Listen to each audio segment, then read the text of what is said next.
వాక్యంలోకి వెళ్ళిపోదాం. చాలా ప్రాముఖ్యమైన వాక్య సందేశం. కొన్ని రోజుల నుంచి ప్రార్థనాపూర్వకంగా సిద్ధపరిచి తీసుకొచ్చిన సందేశం.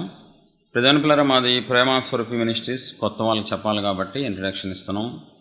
2015లో ఆగస్టు 1 మరి తునిలో, వైజాగ్ దగ్గర ఉన్న తునిలో దేవుడు స్థాపించారు. మరి మినిస్ట్రీ నాయకురాలు ఫస్ట్ దేవుడి దర్శనం ఆ నాయకురాలు పొందుకొని ఆ దర్శనం చొప్పున ఆ నాయకురాల తర్వాత నేను, నా తర్వాత సేవకులు, తర్వాత పరిచారకులు అందరం కలిసి దేవుడి రాజ్యం కడతాను. దేవుడు కృప చూపించారు. దేవునికి సమస్త మహిమ కలుగాక. నా వయసు 44, 80లో పుట్టాను. 1980లో 44 years, 23 ఏళ్ళకి నేను దేవుళ్ళలోకి వచ్చాను. అంతకుముందు విగ్రహారాధన చేశాను డైలీ. ఈ హిందూ కుటుంబంలోంచి మేము రక్షించబడ్డాం. 23 ఏళ్ళకి నేను బాప్తిసం పొందాను. 35 ఏళ్ళకి సేవకు పిలువబడ్డాను. ఇప్పుడు 44 ఏళ్ళు. గత 9 ఏళ్ళుగా సేవ చేస్తున్నాను. దేవుడు నన్ను పిలిచినప్పుడు రైల్వేలో ఆఫీసర్గా సెంట్రల్ గవర్నమెంట్ జాబ్లో నెలకి 70,000 రూపాయలు సంపాదిస్తూ ఉండేవాడిని. అప్పుడు దేవుడు నన్ను పిలిచారు సేవ చేయమని. 2 సంవత్సరాలు పార్ట్ టైం సేవ చేస్తూ ఉద్యోగం చేస్తూ, ఆ తర్వాత 2 చేయలేక ఇంకా 22 సంవత్సరాలు సర్వీస్ ఉంది నాకు. 38 ఏళ్ళకి నేను సెంట్రల్ గవర్నమెంట్ జాబ్ రిజైన్ చేసి వచ్చాను. ప్రజెంట్ మా కొలీగ్స్ రైల్వేలో ప్రజెంట్ 1,20,000 డ్రా చేస్తున్నారు. సమస్తాన్ని పెంటగా ఎంచుకొని అన్న తాత్పర్యంతో దేవుడి సేవ చేయటం జరుగుతుంది. మరి దేవుడిచ్చిన భాగ్యంగా నేను ఎంచుకుంటున్నాను. హిందూ కుటుంబంలోంచి, హిందూ వంశంలోంచి వచ్చి సేవ చేయటం అంటే అది మహాభాగ్యంగా, మహాధన్యతగా నేను ఎంచుకుంటున్నాను. ఎందుకంటే దేవుడికి శత్రువులుగా మేము ఒకప్పుడు ఉన్నాం, దూరస్తులుగా ఉన్నాం, విరోధంగా ఉన్నాం. అటువంటిది విశ్వాసగా ఉండటమే మహాభాగ్యం. సేవకుడిగా ఉండటం భాగ్యానికే భాగ్యం. వాక్యంలోకి వెళ్ళిపోదాం. చూద్దాం చాలా ఫాస్ట్గా. ప్రియ దేవుని పిల్లరా, ప్రకటన గ్రంథం 2వ అధ్యాయం 18 నుంచి చూద్దాం. తుయతైరాలో ఉన్న సంఘపు దూతకి ఇలాగు రాయము. అగ్నిజ్వాల వంటి కన్నులను, అపరంజిని పోలిన పాదములు గల దేవుని కుమారుడు చెప్పు సంగతులేవనగా, నీ క్రియలను, నీ ప్రేమను, నీ విశ్వాసమును, నీ పరిచర్యను, నీ సహనమును నేను ఎరుగుదును. నీ మొదటి క్రియల కన్నా నీ కడపటి క్రియలు మరి ఎక్కువైనవని ఎరుగుదును. దేవుని పిల్లలు, డైరెక్ట్గా సాక్షాత్తు మహాదేవుడు, విశ్వనిర్మాత, సృష్టికర్త అయిన దేవుడు మాట్లాడుతుంది ఏంటంటే, సంఘం అంటే ఎవరో? మనమే.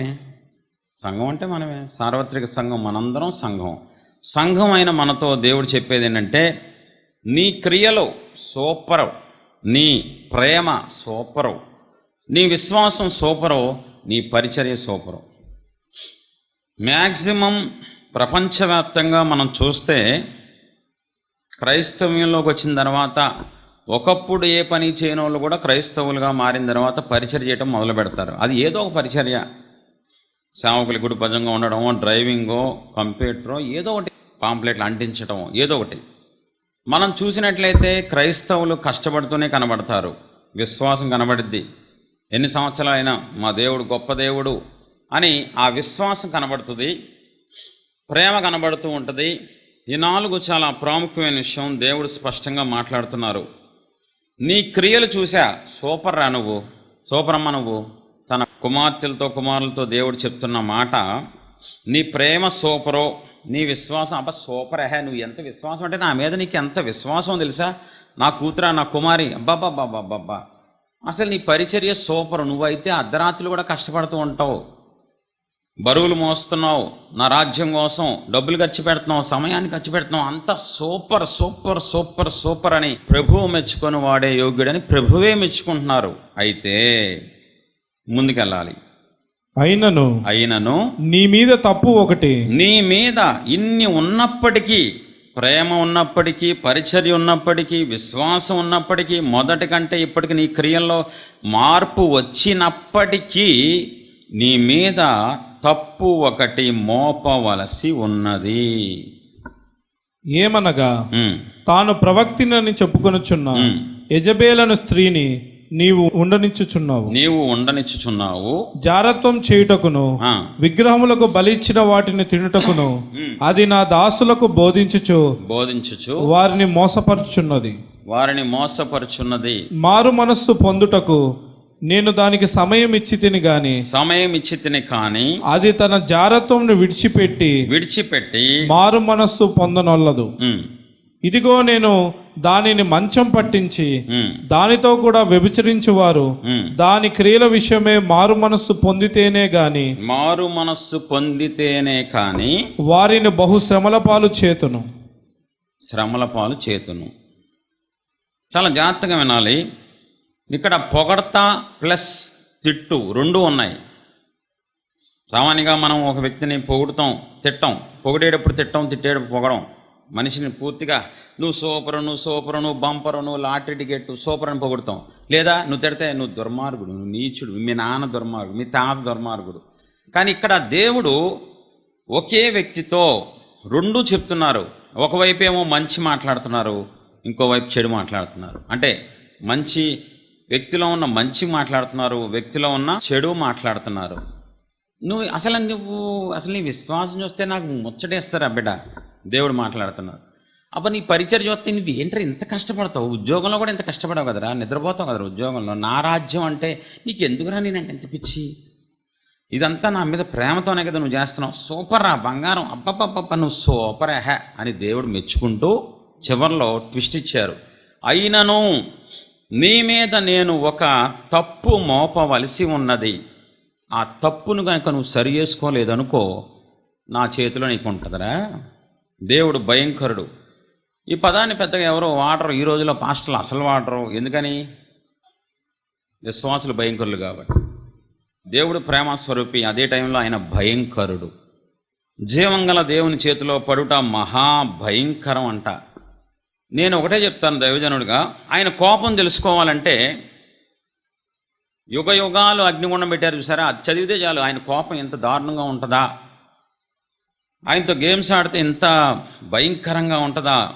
ధనవంతుడంట పాతాళంలో యాతన పడుతున్నాడంట. అయ్యా ఒక్క చుక్క నీళ్ళ కోసం తట్టుకోలేకపోతున్నానయ్యా. అబ్రహామా యాతన పడుతున్నాడు. ఏది? పాతాళంలో. కాయంలో ఉన్న బొమ్మ బొరుసు చూసినట్లు దేవుళ్ళలో ఉన్న రెండు కోణాలు. ఇది ప్రేమాస్వరూపి అనుకోండి, దేవుళ్ళలో ఇదో కోణం ఉంటుంది, భయంకరుడు. మనకి రెండూ తెలియాలి, ప్రేమ తెలియాలి, ఆయన భయంకరుడు. రెండు మనకి తెలిసి ఉంటేనే చాలా జాగ్రత్తలు తీసుకుంటాం. అరే మా నాన్న ఏం చేయడరా, మా నాన్న చేతగానే ఉంటారు, అరే సినిమాలకి వెళ్ళినా షికార్కి వెళ్ళినా పట్టించుకోడరా, అప్పుడు భయం ఏముంటుంది, మా నాన్న చంపేస్తాడరా బాబు, ఎంత ప్రేమిస్తాడో, బండి కొని పెడతాడు, కారు కూడా కొని పెడతాడు, తేడా వచ్చిందని కారుకి ఇచ్చేస్తాడు మీద. ఏం చేస్తాడు? ఎక్కడ తప్పు చేయనంత వరకు కారు మీద నేను ఉంటాను, కారులో తప్పు చేస్తే కారు నా మీద ఉంటుందిరా, మా నాన్న అలాంటి వాడురా. కాబట్టి ఒక తప్పు ఒక వ్యక్తి మీద దేవుడు మోపుతున్నారంట.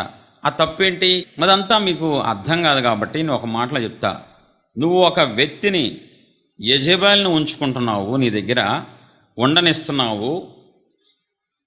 ఆ యెజెబెల్ ఏం చేస్తుంది తెలుసా? నా దాసుల్ని తప్పుదోవ పట్టిస్తుంది,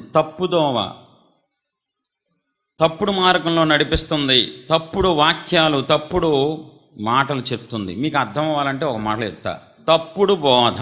ఆ లైన్ అన్నిటికీ అర్థం. ఇప్పుడు దేవుడు ఏమంటున్నారంటే, నీ ప్రేమ సూపర్రా, నీ విశ్వాసం సూపరు, నీ క్రియలు సూపరు, నీ పరిచర్య కూడా సూపరు, కానీ అయిపోయింది అక్కడ. కానీ నువ్వేం చేస్తున్నావో తెలుసా? తప్పుడు బోధని ఇష్టపడుతున్నావు, తప్పుడు బోధని ఎంకరేజ్ చేస్తున్నావు, తప్పుడు బోధని నువ్వు మనసులో ఉంచుకుంటున్నావు. కాబట్టి నువ్వు త్వరగా తప్పుడు బోధ అనుకొని పశ్చాత్తాపడి మారు మనస్సు పొందితే సరి, లేకపోతే నీకు నా చేతిలో ఉంటుంది గ్యారెంటీగా.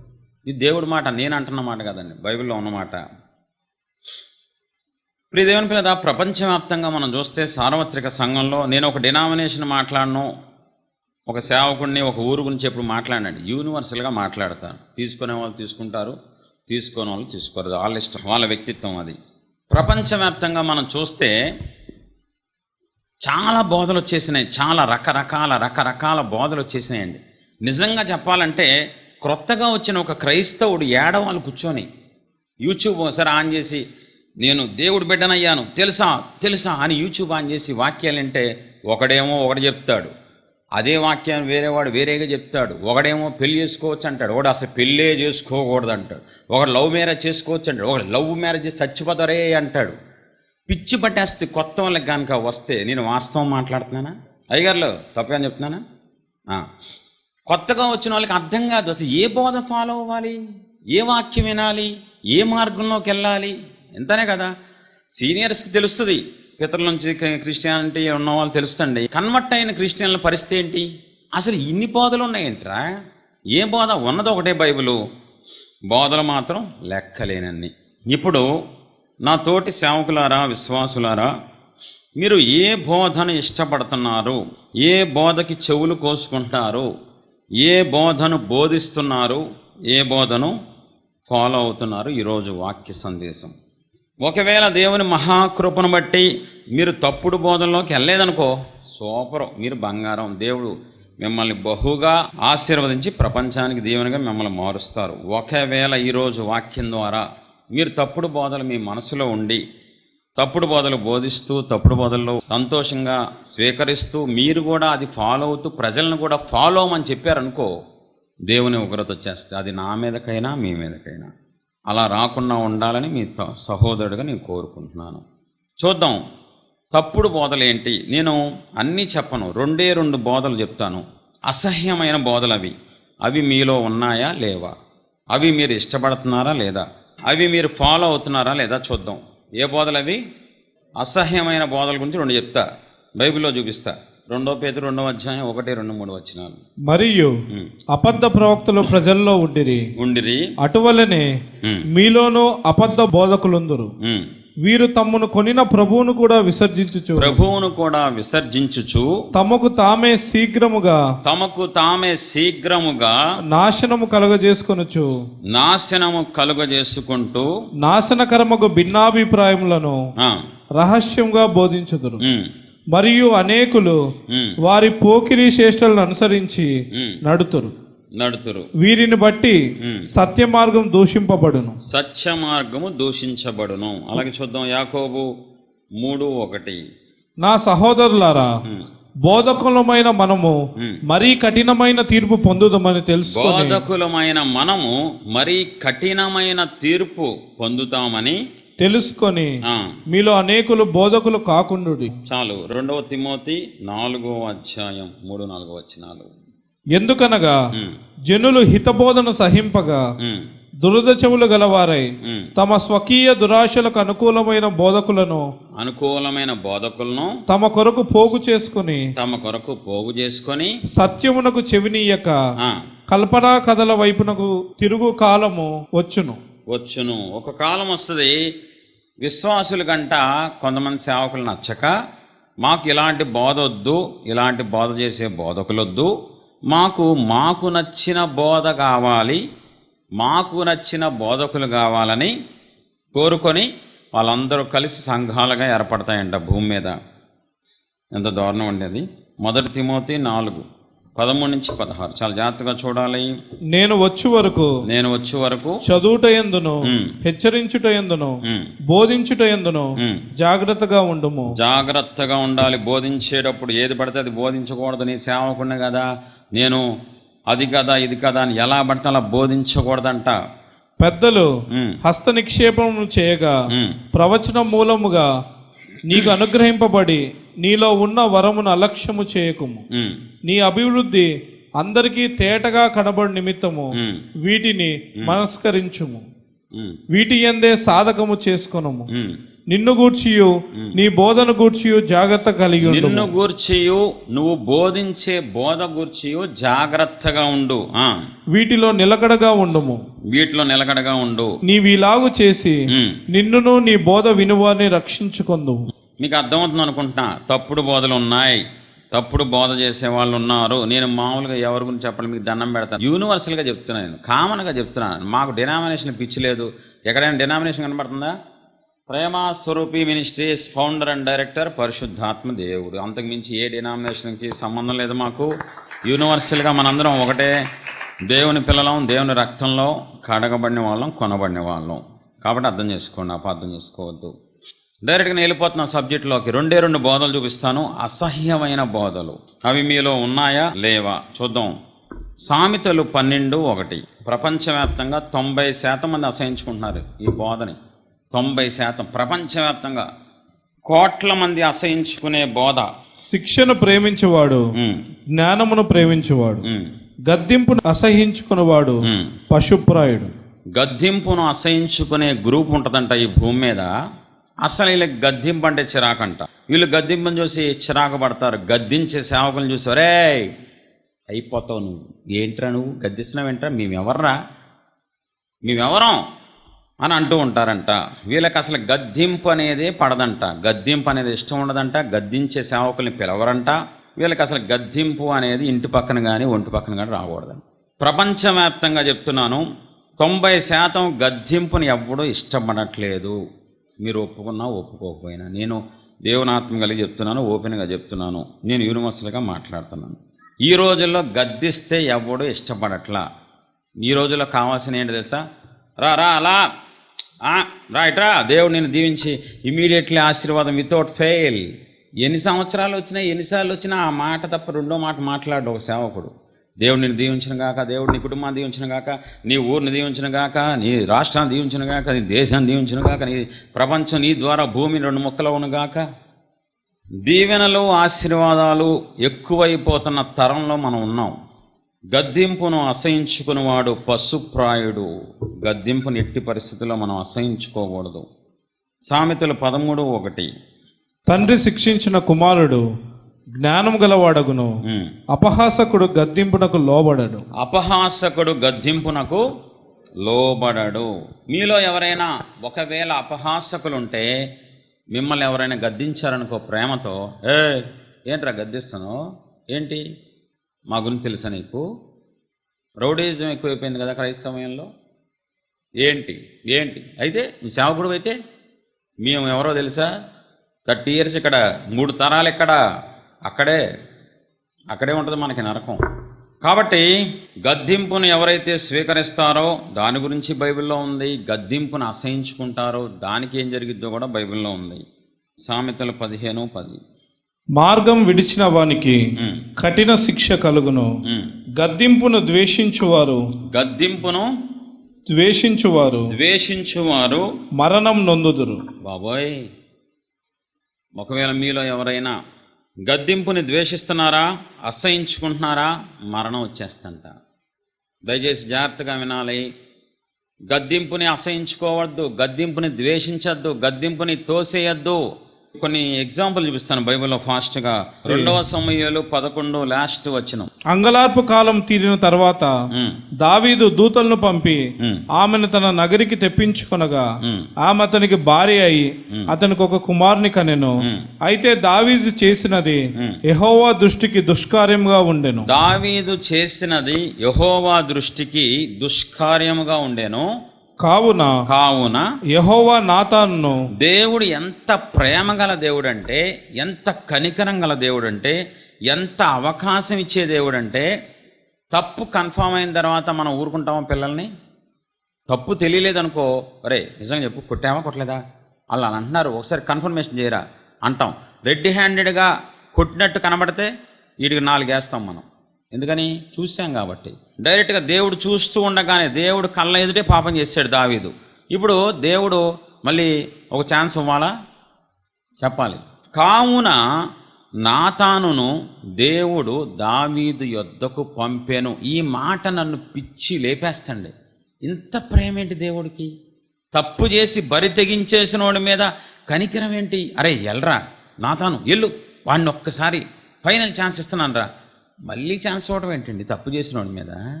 ఆల్రెడీ తెలుసు. దావీదుకు తెలీదా? అభిషేకం లేదా? కీర్తనలు రాయలేదా? దేవుడి గురించి తెలీదా? అన్నీ తెలిసిన దావీదు తప్పు చేస్తే నాతాను వెళ్ళి మా వాడిని సరిచేయరా, నా కొడుకురా, నా బంగారం, ప్లీజ్ రా, తప్పు చేశాడు రా. అదేం ప్రేమ అండి దేవుడిది అసలు. అప్పుడు నాతాను వచ్చి ఏమన్నాడు? మహారాజు గారు మీకు విషయం చెప్తానే, మీరు జాగ్రత్తగా వినాలన్నమాట. మీరు గొప్పకుని కోపం తెచ్చి ఎవరక్కడ ఈ వేసేమని అనకూడదమ్మా, నీ చేతిలో అధికారం ఉందని.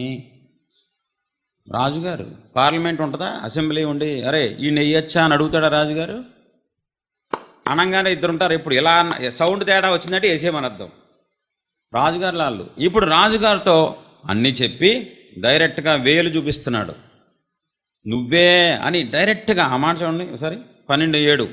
నాతాను దావీదును చూచి ఆ మనుష్యుడవు నీవే, ఆ మనుష్యుడవు నీవే. ఓవరాక్షన్ చేసిన చాలు కానీ పెద్ద నీతి కబుర్లు చెప్తున్నావు కదా, నేనే గనక ఆ గొర్రెల్ని చంపేసినోడిని అని ఓవరాక్షన్ చేస్తాను. వద్దు, అంత ఓవరాక్షన్ వద్దు, కానీ చేసింది నువ్వే. ఈరోజు అలా డైరెక్ట్గా నువ్వే పాపం చేసిందని సేవకుడు విశ్వాసుల్ని చెప్పగలరా? ఈరోజు డైరెక్ట్గా నువ్వు ఎవరైనా సరే, నువ్వు ఎవరైతే నాకేంటిరా, నువ్వు తప్పు చేస్తున్నావు, దేవుడు ఆత్మగా చెప్తున్నా, దైవజనుడిగా చెప్తున్నా, ప్రేమతో చెప్తున్నా, ఇలా ఉంటే నువ్వు నరకానికి పోతావు అని నాతాను దావీదుకి చెప్పినట్లు చెప్పగలరా? డైరెక్ట్గా కౌంటర్ వేయగలరా? వేయలేరు. కొంతమంది వేయగలుగుతున్నారు, 10 మంది 100కి. మిగతా వాళ్ళందరూ దువ్వెన ఎక్కువ కొంటా ఉంటారు. కొంతమంది దువ్వెన దువ్వుతా. చూద్దాం యోనా గ్రంథం 3వ అధ్యాయం 4వ వచనం. యోనా ఆ పట్టణములో ఒక దిన ప్రయాణమంత దూరం సంచరించుచు ఇక 40 దినములకు నినివే పట్టణము నాశనమగునని ప్రకటన చేయగా. ఏమని ప్రకటన చేస్తున్నాడు? మీ ఊరంతా ఆశీర్వదించబడిద్ది, భూమి మీదే ప్రత్యేకమైన పట్టణంగా మీ పట్టణం మిగిలిపోబోతుంది అంటున్నాడా? ఎంత రోషంగా వెళ్ళాడు తెలుసా? ఒరే ఇంకో 40 రోజులు ఇక్కడే ఉంటా, తెస్టేస్తాను బయట, మీరు గనక సర్వనాశనం అవ్వకపోతే నా పేరు మార్చేసుకుంటా. మంచి రోషంగా ఉన్నాడు. యోనా గారికి పడదు కదా అసలే నినివే అంటే. వెళ్ళిపోయి ఒకటే ఒక్క ప్రకటన చేశాడు. ఏం చేశాడో మరి, బాడీ లాంగ్వేజ్ ఏం వాడాడో మనకు తెలియదు, కానీ ఇంకా అంతే.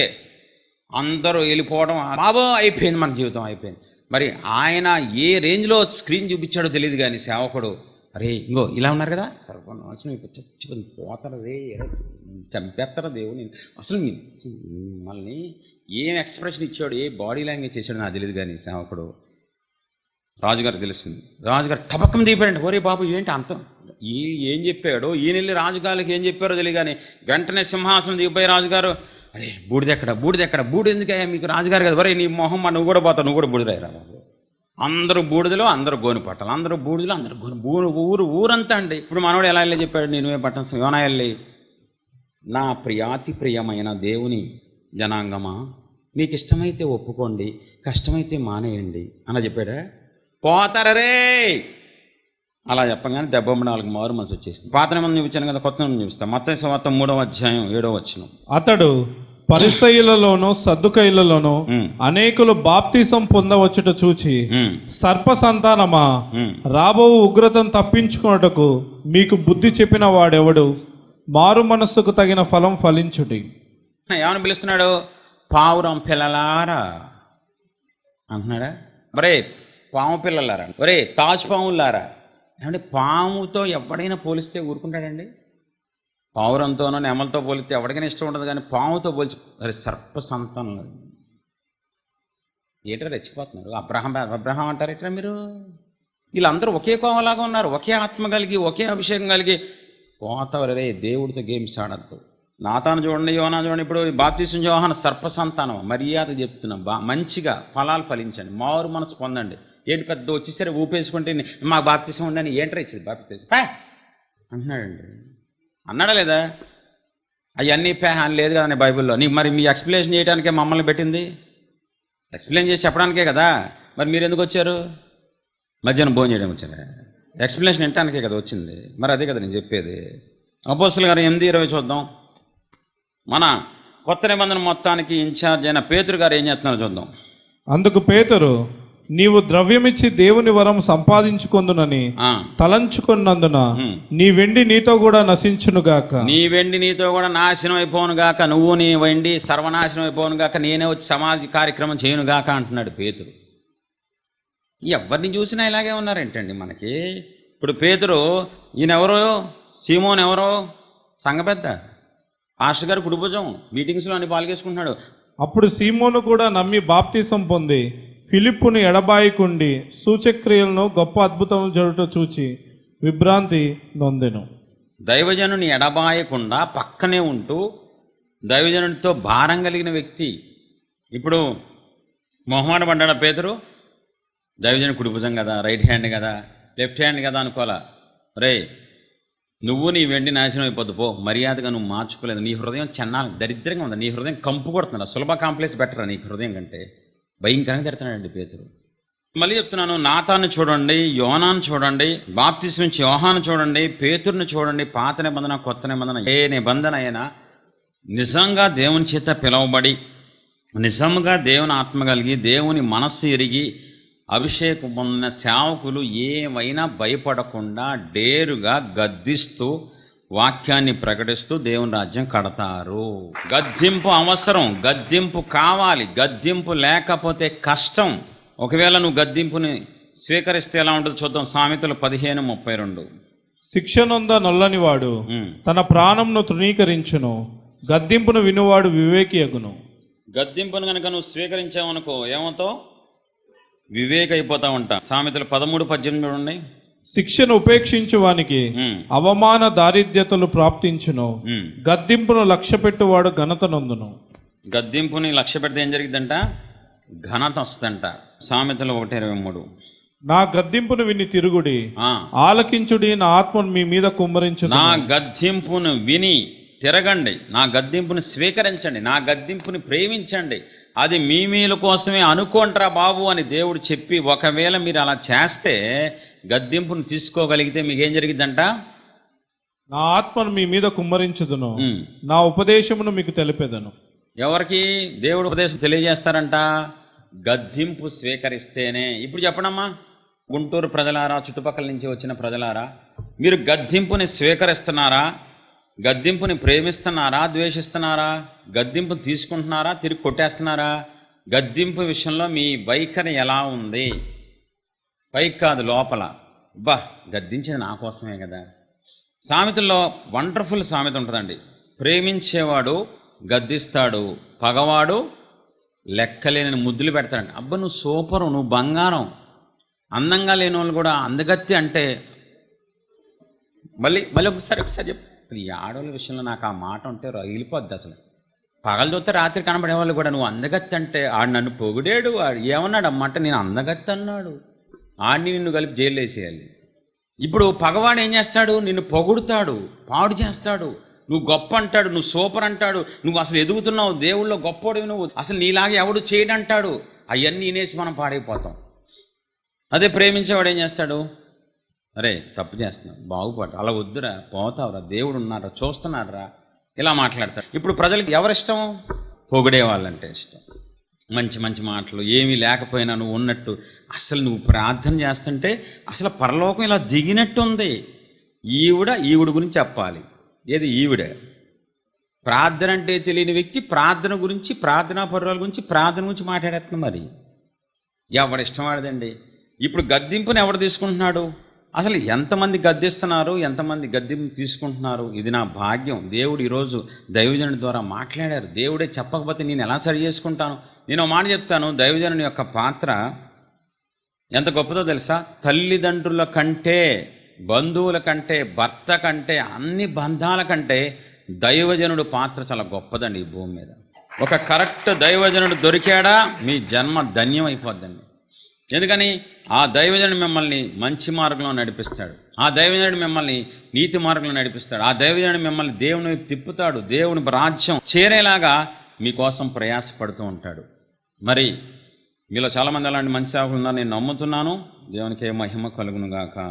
బైబిల్లో ఒక సన్నివేశం చూపిస్తాను, షాక్ అవుతారు మీరు. మత్తయి సువార్త 14వ అధ్యాయం 3వ వచనం నుంచి.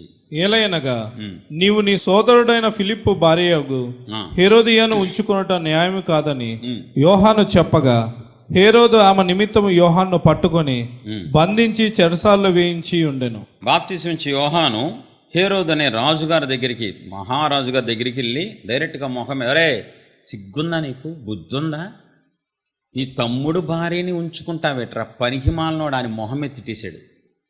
దైవజనుడు రోషం కలిగినోడు కదా. బాప్తిసం ఇచ్చి యోహాను ఎవరిని లెక్కేస్తాడా? సర్పసంతానం అంటాడు, భయంకరంగా ఉంటాడు, రోషం కలిగినోడు కాదు దేవుడు పట్ల. ఇప్పుడు ఏమంటాడు? నువ్వు చేసేది తప్పే కదా, అది కరెక్ట్ కాదు కదా అనంగానే ఏం జరిగింది? గద్దించగానే హేరోదు ఆమె నిమిత్తం యోహాను పట్టుకొని బంధించి, వెంటనే గద్దించినందుకు తీసుకెళ్ళిపోయి జైల్లో వేసాడండి. అధికార దుర్వినియోగం అంటారు దాన్ని నా దృష్టిలో. దేన్ని? రాజుగారిని చేసింది ఎవరు? దేవుడు. ఇప్పుడు ఏం చేశాడు? తప్పు చెప్పాడా? అనవసరంగా ఏమైనా అంటున్నాడా? నువ్వు చేసేది తప్పురా బాబు, రాజుగారు అయ్యుండి నువ్వే తమ్ముడు భార్యతో పాపం చేయటం అక్రమ సంబంధం ఏంట్రా బాబు అని చెప్పినందుకు వెంటనే తీసుకెళ్ళి జైల్లో వేస్తారంట. ఇప్పుడు ఈ తమ్ముడు భార్యకి ఇంకెంత కోపం వచ్చింది తెలుసా? వీడు నా జోలికి వస్తాడు కదా, వీడు ఈడు హ్యాపీగా ఉంటుంటే వీడు మమ్మల్ని డిస్టర్బ్ చేస్తాడు కదా అని ఎంత పగబెట్టుకుందంటేనండి, వాళ్ళ కూతురుతో నాట్యం ఆడిచ్చి పుట్టినరోజు సందర్భంగా ఏం అడుగుతుంది? ఆడు ఎవడైతే నీకు ఏలెత్తి చూపించి గద్దించాడు చూసావా, వాడి తలకే కావాలని అడిగిందండి. ఎంత దారుణం అండి. తీసుకొచ్చాడు, ఇంకేం చేస్తాడు? మాట ఇచ్చాడుగా అయ్యగారు, చంపేశాడు. ఇప్పుడు బాప్తీసం ఇచ్చే యోహానుకి నష్టమేమైనా వచ్చిందా? ఎలాగైనా చావాలిగా, మనం ఎప్పటికైనా చావాలిగా, సస్తాంగా ఎప్పటికైనా. అదే దేవుడు రాజ్యం నిమిత్తం, దేవుడు రాజ్య సువార్త నిమిత్తం చచ్చిపోయామనుకో, పరలోకంలో మనకి డబల్ ధమాకా. హత్సాక్షులకి ప్రకటన చదివారా? హత్సాక్షులకి స్పెషల్ ఉంటుందా కోట? విశ్వాసులకి హతసాక్షులకి సేమ్ అందరికి ఒకటే ఉంటుందా? మామూలుగా వెళ్ళిన పరలోకంలో వెళ్ళిన వ్యక్తులకి హతసాక్షులై దేవుడి కోసం హతసాక్షులైన వాళ్ళకి అన్ని రెట్లు గొప్ప ఘనత, అక్కడ బహుమానాలు. తప్పుడు బోధలో ఉన్నారేమో అని ఒక భయం అండి. దైవజనుడిగా దేవుని ప్రేమతో ప్రేమిస్తున్నాను కాబట్టి, దేవుని ఆత్మ కలిగి దేవుడి పాదాలు పట్టుకొని వేడుకొని వచ్చాను కాబట్టి ఏదో ఒక భయం. ఈరోజు గద్దింపును తీసుకోలేకపోతున్నారు. ఎందుకు తెలుసా? అహంకారులు ఎట్టి పరిస్థితుల్లో గద్దింపును తీసుకోలేరు. అహం వచ్చేస్తుంది. నన్ను తిడతావా, నువ్వు నన్ను అంటావా? చూడండి, ఇప్పుడు ఆవిడకి ఏమొచ్చింది? అహం వచ్చేసింది. నన్ను అంటావా, నువ్వు నా గురించి మాట్లాడతావు, నా తప్పుని ఎత్తి చూపిస్తావా, నిన్ను చంపేస్తానని చెప్పి ఆ రోజు పండగ చేసుకుందండి. తలకాయ తీసేసిన రోజు, అరే రావే కూతురా, నీ వల్లేనే నేను ఆడిని చంపేశాను. ఇప్పుడు బయటికి ఎవరు చంపట్లా, లోపల చంపేస్తున్నారు మీ మనసులో. మిమ్మల్ని గద్దించే వాళ్ళని మీరు అసహించుకుంటున్నారు. మిమ్మల్ని గద్దించే వాళ్ళు, మిమ్మల్ని బాగు చేసే వాళ్ళకి మీకు చిరాకు. ఎప్పుడు అలాగే అంటాడు, ఎప్పుడు గద్దిస్తాడు, ఎప్పుడు సరి చేస్తాడు, ఎప్పుడు ఇదంటాడు అదంటాడు. ఆడే నిజమైన ప్రేమికుడు నీకు. వాడే నిన్ను నీతి మార్గంలో నడిపించేవాడు, వాడే పరలోకాన్ని తీసుకెళ్లేవాడు. వాడిని చూసి ఆనందించు. అలాంటి వాడు నాకు దొరికాడు ప్రభువాని కోట్ల స్తుతులు స్తోత్రం చెల్లించు. అర్థమవుతుంది అనుకుంటున్నాను. 2 తిమోతి 3వ అధ్యాయం 16-17 వచనాలు. దైవజనుడు సన్నద్ధుడై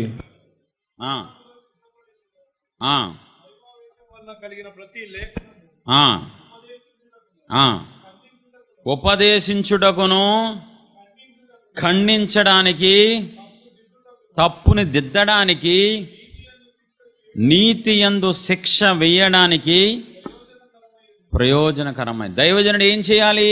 తప్పుని దిద్దాలి. విశ్వాసులు తప్పు చేస్తే, తప్పు చేస్తున్నావు అలా చేయొద్దు, ఇలా మార్చుకో. ఖండించాలి, నువ్వు చేసేది తప్పు అని ఖండించాలి. గడ్డి పెట్టాలి, విశ్వాసులకి బుద్ధి చెప్పాలి. మనం తప్ప ఎవరు చెప్తారు విశ్వాసులకి? అవునా కదా? దేవుని సేవకులారా, మీ విశ్వాసులు గద్దిస్తున్నారా? ఒక సేవకుడు నాతో అంటున్నారు, అలా గద్దిచ్చేస్తే ఉంటారండి విశ్వాసులు, వెళ్ళిపోతారు కదా. పోనీయండి, పోతే పోనివ్వండి. ఆలేటి నా దేవుడు కొత్త జనాంగాన్ని ఇస్తారు. నా దేవుడు మోషేతో అనలేదా, మోషే లేగరా బాబు, తుడిచిపారేస్తా, వద్దయ్యా, నీకోసం కొత్త జనాంగాన్ని పుట్టిస్తా. మనం ఎవరిని బట్టి సేవ చేస్తున్నాం? సృష్టికర్తని బట్టి, ఆయన పిలుపు ద్వారా ఆయనను బట్టి మనం సేవ చేస్తున్నాం. విశ్వాసులకు భయపడేవాడు నా దృష్టిలో సేవకుడే కాదు, వాడు సేవ చేయడం మానేయటం బెటర్, ఒకవేళ అలాంటి వాళ్ళు ఉంటే. నేను అసలు ఐ డోంట్ కేర్. విశ్వాసులకి మనం భయపడతాడు, మామూలు చూసి వాళ్ళు భయపడాలి. టీచర్ అంట స్టూడెంట్కి భయపడుతుందంట, ఆ టీచర్కి సన్మానం చేయాలి కదా. ఎవరెవరికి భయపడాలి? నా అనుభవాన్ని మీకు చెప్తాను. ఒకసారి ఓ రోజు ఫోన్ కాల్ వచ్చింది. ఆ ప్రైజ్ లాడ్ బ్రదర్ అంది, ఆ ప్రైజ్ లాడ్ సిస్టర్ అన్న, నా సమస్య మీతో పంచుకోవాలని ఉందండి. పంచుకోండి అమ్మా అన్న. మా ఆయన నన్ను చాలా బాధ పెడుతున్నాడు, మా ఆయన ఇబ్బంది పెడుతున్నాడు, మా ఆయన నన్ను చాలా గాయం చేస్తున్నాడు. మొత్తం పావుగంట వినేసాను. ఫస్ట్ నేను చాలా ఫాస్ట్గా వింటానండి, చాలా శ్రద్ధగా వింటాను తెలుసా. తర్వాత పిచ్చగొట్టు కొట్టాలి కదా మరి. పావుగంట తర్వాత తిట్టానండి, దేవుని ఎదురు చెప్తున్నాను. సిగ్గుందా నీకు అని అడిగాను. కొత్త వ్యక్తి, సిగ్గుందా నీకు?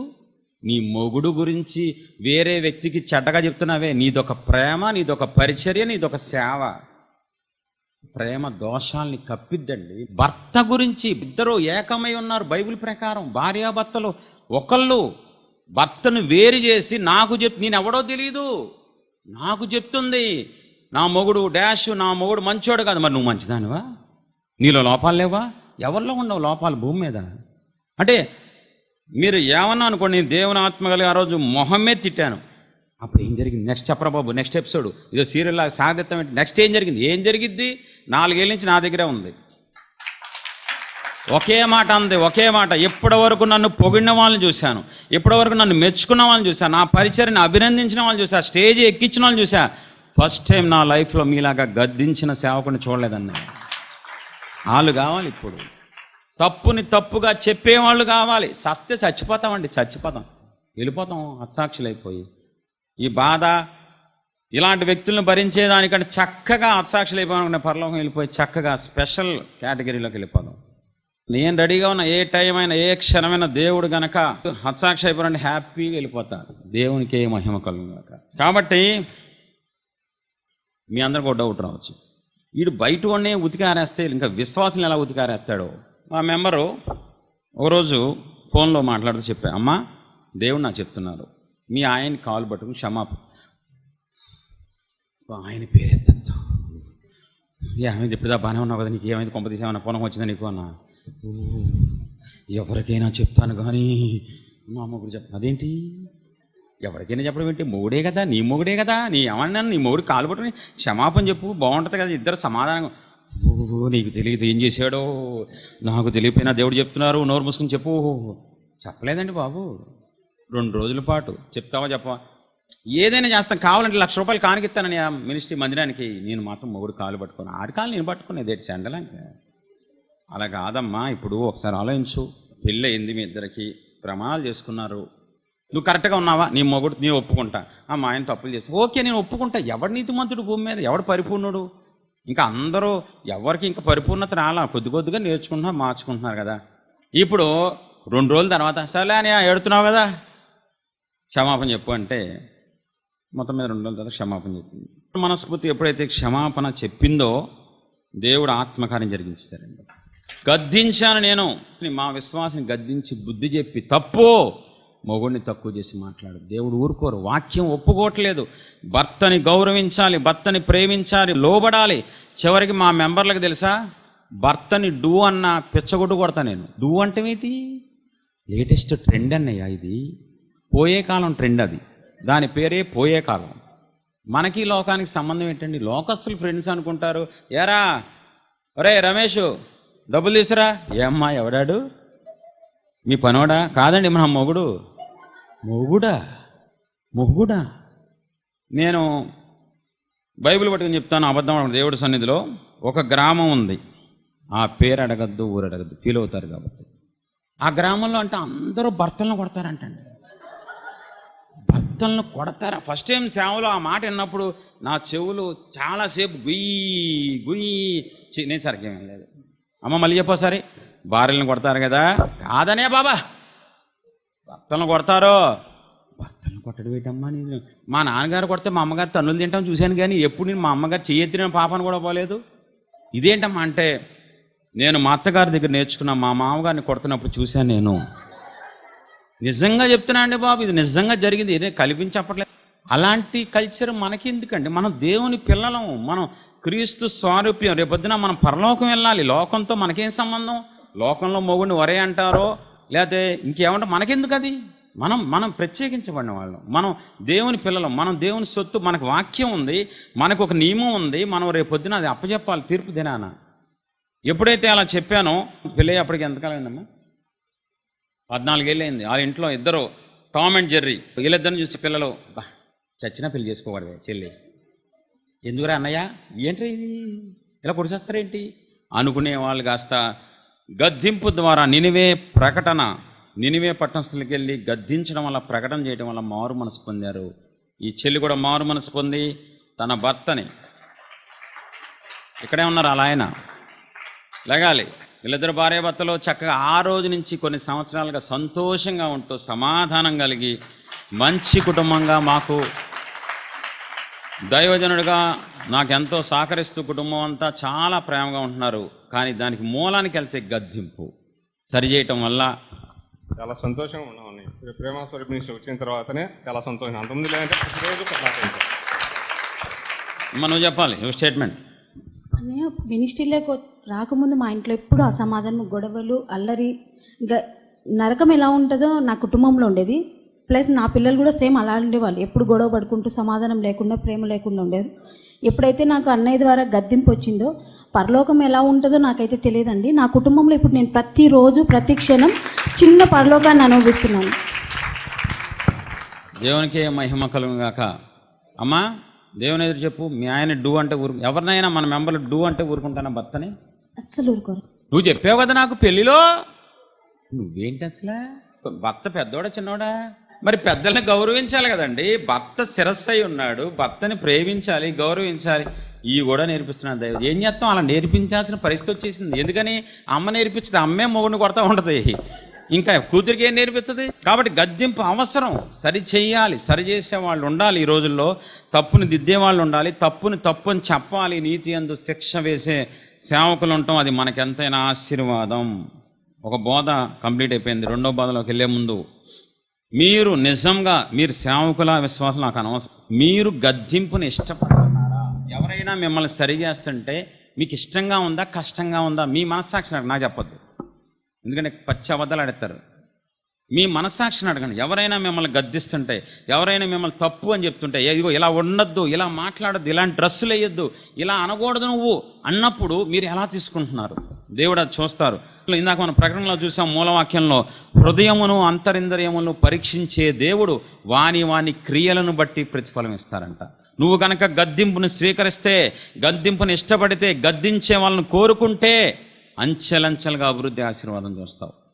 ఒకవేళ నువ్వు గద్దింపుని ఇదేంటి తిడతాడు, ఇది ఎవరినా తిడతానికి అనే అహంకారం చూపించావా, ఖచ్చితంగా శిక్ష పాలైపోతావు, ఖచ్చితంగా ఆశీర్వాదాన్ని పోగొట్టుకుంటావు, పరలోకాన్ని పోగొట్టుకుంటావు. ప్రపంచం అంతా అసహించుకుంటున్న రెండవ బోధ గురించి చూద్దాం. కీర్తనలు 50వ అధ్యాయం 17వ వచనం. దిద్దుబాటు నీకు అసహ్యము కదా. నాకు అసహ్యం ఏంటి చూసాం, గద్దింపు నీకు అసహ్యం కదా. ఇప్పుడు మార్కు సువార్త 1వ అధ్యాయం 5వ వచనం. అంతటా యూదా దేశస్థులందరూ యెరూషలేం వారందరూ బయలుదేరి అతని యొద్దకు వచ్చి తమ పాపములను ఒప్పుకొనుచు యొర్దాను నదిలో అతని చేత బాప్తిసం పొందుచుండురి. అందరూ వచ్చి పాపాలు చేశాం మేము, బాబోయ్ నరకం వచ్చేస్తే మాకు అని భయపడుతూ పాపాలు ఒప్పుకుంటూ ఇంటి దగ్గర ఒప్పుకొని మళ్ళీ దైవజనుడి దగ్గరికి వచ్చి ఒప్పుకొని వాళ్ళు బాప్తిసం తీసుకున్నారంట. అలాగే చూసినట్లయితే యోహాను 13:10. యేసయ్య అతన్ని చూచి, స్నానం చేసిన వాడు పాదములు తప్ప మరేమీ కడుక్కున అక్కర్లేదు, అతడు కేవలం పవిత్రుడాయను. ఇక్కడ చూడండి, యేసు ప్రభు వారు చెప్తుంది ఏంటో తెలుసా? ఒరే పేతురు, నువ్వు స్నానం చేసావు ఆల్రెడీ, ఇప్పుడు నువ్వు స్నానం చేయక్కర్లా, కాళ్ళు కడుక్కుంటే చాలు. దీని అర్థం ఏంటో తెలుసా? మనందరం జన్మతః కర్మతః పాపులం. ఎంతమంది ఒప్పుకుంటారు? మనందరం జన్మతః కర్మతః పాపులం. మన పితరుల నుంచి మన మీదకి పాపాలు శాపాలు వస్తాయి, మనం చేసిన పాపాలు కూడా శాపాలుగా మారుతాయి. కాబట్టి మనందరం పాపక్షమాపణ ఖచ్చితంగా పొందాలి.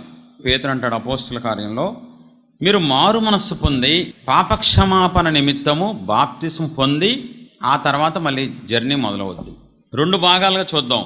క్రైస్తవ జీవితం బాప్తిసం ముందు, బాప్తిసం తర్వాత. బాప్తిసం ముందేం చేయాలి? డైరెక్ట్గా వచ్చి మునగాలి. బాప్తిసం ఈరోజు ఎలా అయిపోయిందంటే, పెళ్ళికి పేరంటానికి ఇది మీకు తెలిసిందే, అది కాదు, దానికంటే ఘోరమైన ఒకటి చెప్తా. అసలు మారు మనసు లేకుండా, పాపక్షమాపణ లేకుండా బాప్తిసాలు విపరీతంగా జరుగుతున్నాయి. పాపక్షమాపణ లేకుండా బాప్తిసాలు తీసుకోవడం వల్ల ఏం జరుగుతుంది? ప్రపంచ క్రైస్తవ్యం పాడైపోయి క్రైస్తవులు ఎక్కువ తప్పులు చేసి దేవుడి నామం దూషణ పాలైపోతుంది. ఆయన పరిశుద్ధమైన నామం, ఘనమైన నామం మన ద్వారా హెచ్చించబడాలి. కానీ నేటి క్రైస్తవ్యం ద్వారా అసలు ఇలా ఉండకూడదురా, క్రైస్తవులు అవ్వకూడదురా, అసలు దేవుణ్ణి నమ్ముకోకూడదురా, వీళ్ళని చూస్తుంటే యేసు ప్రభు ఇదా నేర్పించింది వీళ్ళకి అనే దారుణమైన పరిస్థితుల్లోకి మనం దిగజారిపోయాం. అందరి గురించి చెప్పట్లా. ఒకవేళ మీరుంటే మార్చుకోండి. నేను చెప్పేది ఏంటంటే, పాపక్షమాపణ లేకుండా బాప్తిసం తీసుకోకూడదు. ఇక్కడ యేసు ప్రభు వారు ఏమంటున్నారంటే, ఒరే పేతురు, నువ్వు పాపక్షమాపణ పొందేవరా, కానీ మళ్ళీ నువ్వు కడుక్కోవాలి కాళ్ళు. ఏంటయ్యా అర్థం కావట్లేదు, పిచ్చి పడుతుంది, సరిగ్గా చెప్పాయ్యా. ఒరే నువ్వు మారు మనసు పొందేవరా, పాపక్షమాపణ పొందేవు, కానీ ఏ రోజుకు ఆ రోజు కాళ్ళు కడుక్కోవాలి, చేతులు కడుక్కోవాలి. అంటే ఏంటి? ప్రతిరోజు సేవకుడైనా విశ్వాస అయినా ఎవరైనా సరే దేవుని పిల్లలు ప్రతిరోజు శుద్ధి చేసుకోవాలి. దాన్నే దిద్దుబాటు సరి చేసుకోవడం. 24 గంటలు ఎక్కడ పడిపోయాం, ఎక్కడ తప్పిపోయాం, మాట ద్వారా, చూపు ద్వారా, ఆలోచన ద్వారా. దేవుడు ఆదికాండం 6వ అధ్యాయంలో చూసినట్లయితే ఆయన మన ఆలోచనలను బట్టి కూడా బాధపడతారంట.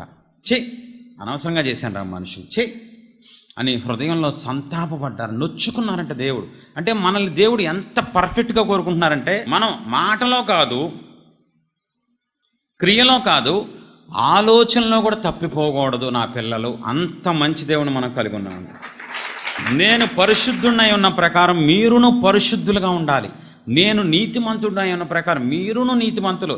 అబ్బబ్బా, ఆయన ఇష్టం చూసారా, ఆయన మన పట్ల వాంఛ చూసారా.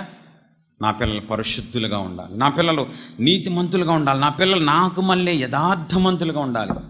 అది ఆయనకి ఇష్టమైంది, మనకు కష్టమైంది. అది ఆయనకి ఇష్టం, మన కష్టం. ఏంటి ప్రభా, మీరు దేవుడయ్యా, నేను మనిషిని కదా, నేను పడిపోతూ ఉంటాను. అందుకని మనం ఏం చేయాలంటే ప్రతిరోజు దిద్దుబాటు చేసుకోవాలి. దిద్దుబాటుకు ముందు ఏం చేయాలి, అసలు బాప్తిస్తానికి ముందు ఏం చేయాలి, పాపక్షమాపణ. అందరూ ఖచ్చితంగా జన్మతః కర్మతః పాపాలు ఒప్పుకొని విడిచిపెట్టి బాప్తిసం తీసుకోవాలి. డైరెక్ట్గా బాప్తిసం తీసుకోకూడదు. చాలామంది నాతో ఫైటింగ్ చేసింది ఏంటంటే, సిలువలో మన రక్తం ఎందుకు కాచారు దేవుడు. దానికి ఆన్సర్ చెప్తాను, అటువంటి వాళ్ళు ఎవరైనా ఉంటే సరి చేసుకోండి. యోహాను సువార్త 16:8 చదవండి ఒకసారి. ఆయన వచ్చి పాపంను గూర్చియో నీతిని గూర్చియో తీర్పును గూర్చియో. ఇప్పుడు చూడండి, జనాలకు ప్రపంచవ్యాప్తంగా ఒక డౌట్ ఏంటంటే, యేసుప్రభు నీ పాపాల నిమిత్తం నా పాపాల నిమిత్తం సిలువెక్కారు కదా, మొత్తం అయిపోయింది కదా, మళ్ళీ ఎందుకు పాపాలు ఒప్పుకోవటం. ఇక్కడ యేసుప్రభు వారు ఏం చెప్తున్నారు తెలుసా, నేను వెళ్ళిపోతాను రే పరలోకం, ఇంకొక ఆయన వస్తారు. ఈ మాట అన్నది ఎవరు, యేసుప్రభు వారేనే. నేను ఇప్పుడు మీతో ఉన్నా కదా, కొన్ని రోజుల్లో సిలువెక్కుతా, సిలువెక్కిన 3వ రోజు లెగుస్తా, 40 రోజులు మీతో ఉంటా, వెళ్ళిపోతా. ఆ తర్వాత 50వ రోజు పరిశుద్ధాత్మ పంపిస్తా. ఆయన వచ్చి ఏం చేస్తారు లేసా, మీతో ఆలరాయిస్తారు.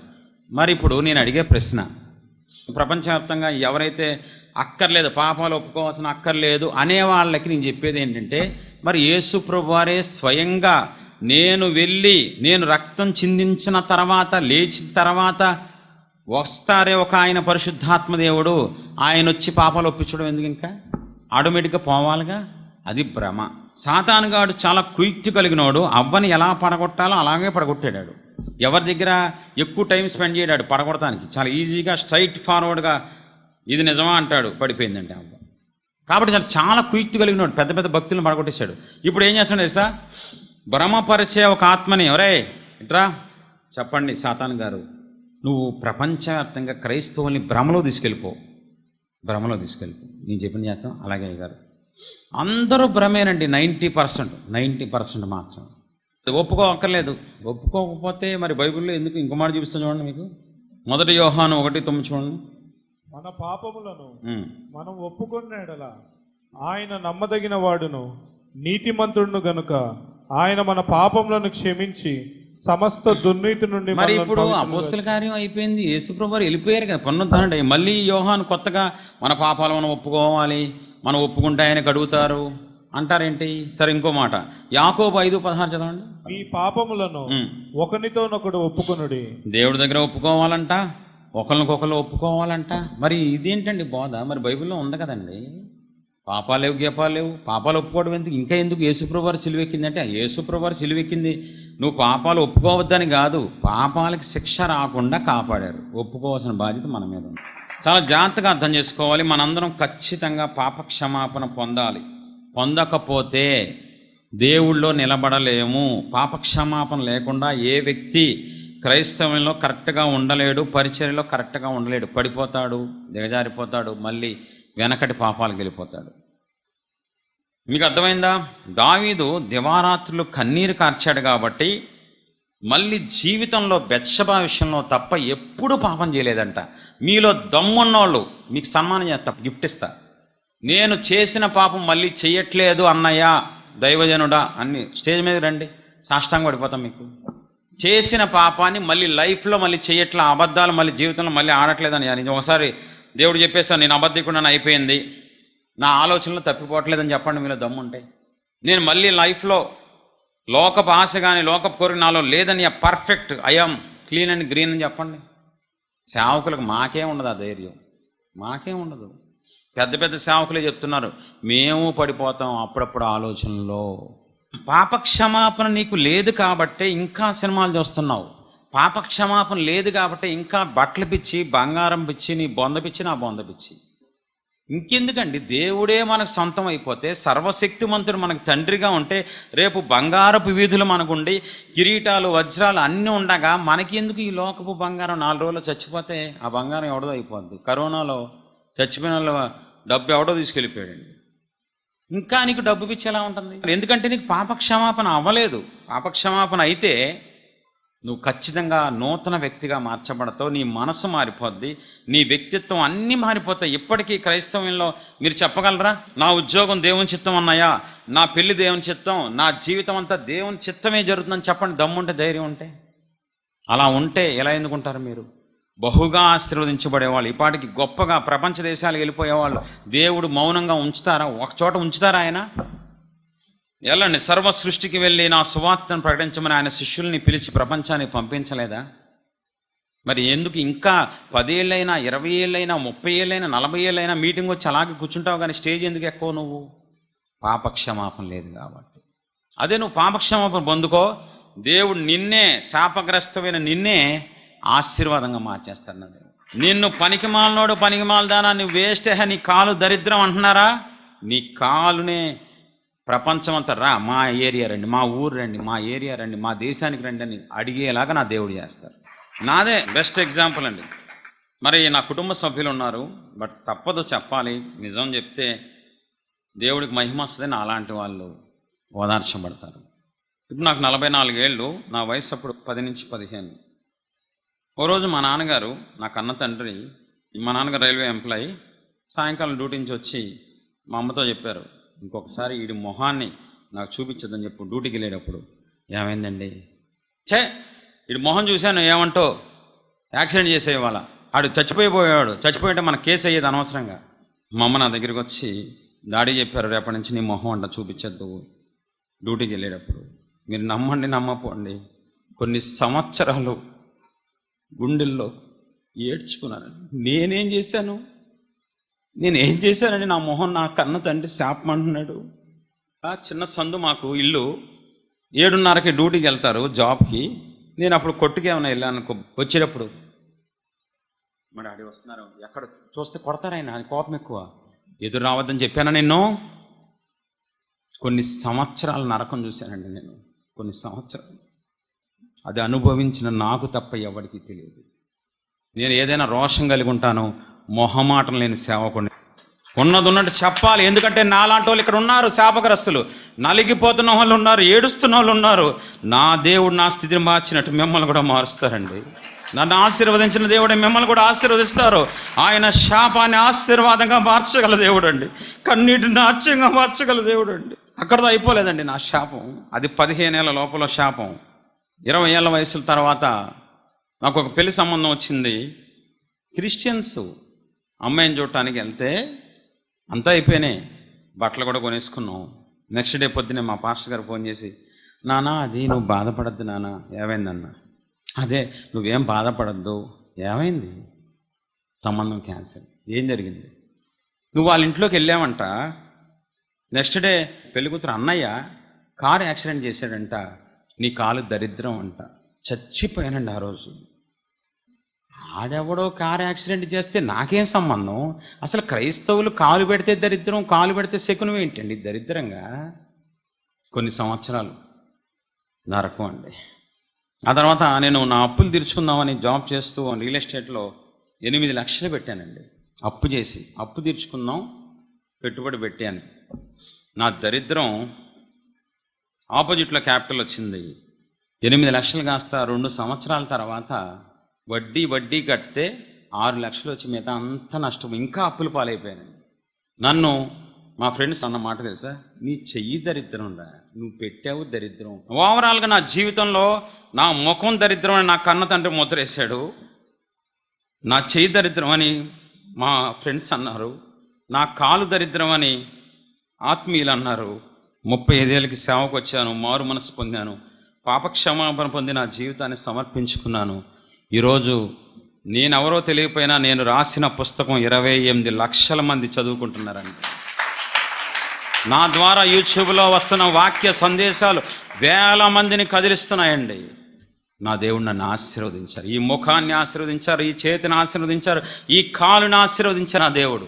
ఇప్పుడు నా ఇంటికి రా అన్నయ్య, నా తల మీద చెయ్యి పెట్టన్నయ్యా, దైవజనుడా ఒక్కసారి నా అపాయింట్మెంట్ కోసం సేవకులు ఎదురు చూస్తున్నారు. తప్పదు మరి చెప్పాలి నా దేవుడిని గణపరచడం నిమిత్తం. నా దేవుడే నీ దేవుడు, నా తండ్రి నీ తండ్రి. నువ్వు బాధపడద్దు, పాప క్షమాపణ పొందితే ఖచ్చితంగా ఆశీర్వాదం అనుభవిస్తావు. ఈ భూమి మీద అనుభవిస్తావు, పరలోకంలో కూడా నువ్వు అనుభవిస్తావు. 2 లోకాల్లో ఆశీర్వదించే దేవుడు చెప్పేది ఒకటే, ఎవరే మారు మనసు పొందండిరా, పాపక్షమాపణ పొందండిరా, పాపాలు ఒప్పుకోండిరా, కన్నీళ్లు కార్చండి. ఎలా ఏడవాలో తెలుసా? ఒక్కగానొక్క కొడుకు చచ్చిపోతే తండ్రి విలపించినట్లు పాపాన్ని బట్టి ఏడవాలండి. 20 ఏళ్ల యవనస్తురాలు భర్త 3 రోజులకే పారాని ఆరకముందు చచ్చిపోతే భర్తను బట్టి ఏడ్చినట్లు పాపాన్ని బట్టి మనం ఏడిస్తే అది నిజమైన ఒప్పుకోలు. నేను పాపిని ప్రభువా, నేను పాపిని ప్రభువా కాదు, గుండె పగిలిపోవాలి. ఎలా నేను నా పాపాలు బట్టి ఏడుస్తాను, విశ్వాసులు ఎదుట, మా సంఘం ఎదుట, వ్యక్తిగతంగా నేను చూపిస్తాను ప్రూఫ్. నమ్మరు కాబట్టి పాపాలు కన్నీళ్లతోనే ఒప్పుకోవాలి, పెదాలతో ఒప్పుకోకూడదు. చండాలంగా అసహ్యంగా కన్నీళ్ళతో ఒప్పుకోవాలా పెదాలు. ప్రతి రాత్రి దావీదు పరుపు తేలేలాగా ఒప్పుకున్నాడు. పేతురు సంతాపపడి ఏడ్చాడంట. ఒక చచ్చిపోయినోడి దగ్గరికి వెళ్ళి సంతాపపడతాం మనం. తన పాపాన్ని బట్టి తను బొంకాడని చెప్పి దైవజనుడు సంతాపపడి ఏడుస్తున్నాడు. ఈ రోజుల్లో ఎవరున్నారండి ఏడ్చేవాడు పాపాన్ని బట్టి?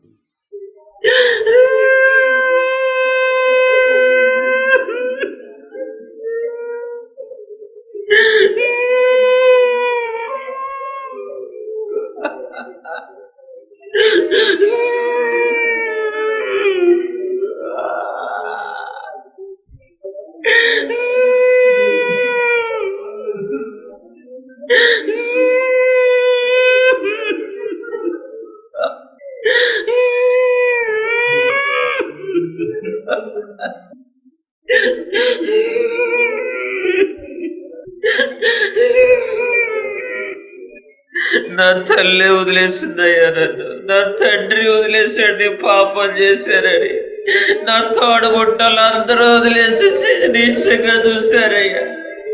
కానీ ఏనాడు నన్ను నీచంగా చూడలేదు, ఏనాడు నన్ను వద్దనుకోలేదయ్యా, ఏనాడు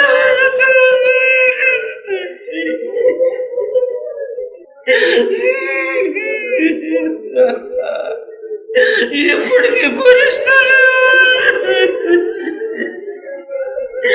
నేను చేశానంటూ చక్క పెట్టుకు నన్ను భరిస్తున్న దైవమా. అలా కొన్ని సంవత్సరాలు రోధిస్తే ఈరోజు ఆశీర్వాదం వచ్చింది. కొన్ని సంవత్సరాలు ఏడ్చి గుండెలు పగిలేలాగా మా విశ్వాసులు నా గుండె ఆగిపోద్దేమో, కొంపదీసి ఇటు చచ్చిపోతాడేమో ఈరోజే. ప్రవీణ్ వచ్చి మైక్లో 2 మాటలు చెప్తాడు. నీ దైవజనుడుగా నా కన్నీరు చూసినప్పుడు నువ్వు ఎలా ఫీల్ అవుతావు? స్టార్టింగ్లో నేను మినిస్ట్రీకి కొత్త అనమాట. అప్పుడు వచ్చినప్పుడు నా పాపాన్ని బట్టి నేను ఎప్పుడు ఏడవలేదు, విశ్వాసిగా నేనే ఏడవలేదు. తర్వాత దైవజనులు ఏడ్చినప్పుడు ఇంత ఏడుస్తున్నారేంటి చిన్నపిల్లోళ్ళలాగా, అసలు ఒకసారి ఏమైపోతుందేమో అనుకునేవాడిని. నేను ఇంతవరకు ఎప్పుడు చూడలేదు ప్రేయర్లో ఈ పాపాన్ని బట్టి. దేవుడు మాకు ఇచ్చిన దైవజన్ బట్టి ఎంతో సంతోషిస్తుంది. దేవునికి సమస్తమైంది. సుగీతి చెప్పాలి 2 మాటలు.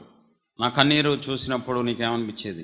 మీ కన్నీరు చూసినప్పుడు సేవకులు అలా వేడవరు ఉన్నాయా, అలాంటిది అసలు గుండె పగిలిపోయిద్దేమో, ఏమైపోయిద్దో నెక్స్ట్ అనేది అంత భయం వేసిద్దని ఆపేస్తే బాగుండు అనుకుంటాం. ప్రూఫ్ అండి, మన గురించి మన విశ్వాసం సాక్ష్యం ఇవ్వాలి. చూడండి ఒకసారి ప్రియ దేవుని పిల్లలు, ఒప్పుకోలేకుండా దేవునికి సమీపించడం అసాధ్యం అండి.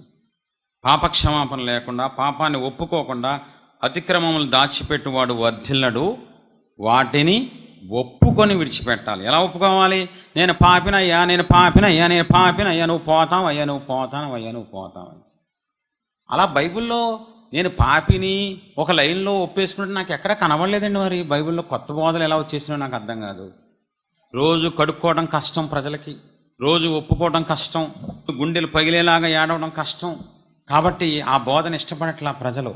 దిద్దుబాటు నీకు అసహ్యం కదా. నేను తెల్లవారుజామున ప్రతి నిత్యము కొన్ని సంవత్సరాల నుంచి 3 లేదా 4 లేచి దిద్దుబాటు 24 గంటల్లో ప్రార్థన చేసినా కూడా ఏదైనా సరే ఆయన అనుకున్నంత పరిశుద్ధత నాలో లేదు కాబట్టి పరిశుద్ధత లేకుండా నేను పరిచయం చేసి పాపం చేశాను ప్రభువా అని ప్రతిదీ దిద్దుబాటు చేసుకొని అప్పుడు కొంచెంసేపు ప్రార్థన చేసుకొని ఆ తర్వాత నేను నడిపిస్తాను ఏదైనా సరే. కాబట్టి నేను చెప్పేది ఒకటే, నా అనుభవంలోంచి నేను నేర్చుకున్న పాఠం ఏంటంటే, నా దేవుడికి ఒప్పుకోవాలంటే ఇష్టం. యేసు ప్రభువారు అన్నారు, నేను నిన్ను కడగకపోతే నాకు నీకు పాలు పంపులు ఉండవురా, కడగబడా. దావీదు అంటున్నాడు, నన్ను కడగండి ప్రభువా. ఆ కాలం నుంచి ఈ కాలం వరకు, పాత నిబంధన నుంచి కొత్త నిబంధన వరకు కామన్ అండి కడగబడతాం, కామన్. ఒక పాయింట్ చూపిస్తాను చూడండి, షాక్ అవుతారు మీరు. నిర్గమకాండం 30వ అధ్యాయం 17 నుంచి చాలా జాగ్రత్తగా చూడండి. బలిపీఠమునకు నడుమ దాన్ని ఉంచి నీళ్లతో నింపవలను.